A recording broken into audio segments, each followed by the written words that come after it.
Unsay importante sa sulod sa relasyon para mag-workout saya? Definitely working out the things na you thought is not important but is actually like very crucial for a relationship to work. Like even the most tiniest details can bring so much like let's say pain. So you guys have to talk a lot and also to try and understand things from the other person's perspective. Kasabot ra mo ato. Sorry guys. Okay ra na. Within 5 months ba, are there like worst away sa sulod sa relasyon? Yeah, we had. How did you handle it? Of course, we talk with each other to understand unsay misconceptions about it.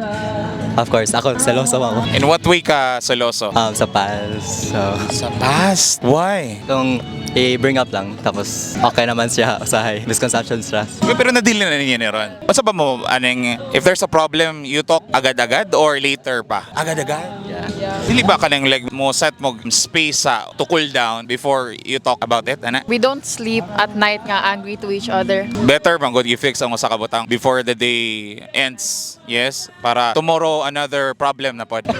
It's another day, it's another problem. Anyway, hopefully kung manaon po yung another problem, i-fix ra gyapon, no? Oo, kay dili man pod ma-solusyonan ang usa ka butang kung dili tarungon og gustoryaan. Mensahe na lang sa usag-usa. As I've said before, I hope even if we go through like life's different challenges and we go through different paths, I hope we'll still stay. Sige, reply. And as I've said before, I'll continue to understand everything and resolve kung sa pa man and stay forever.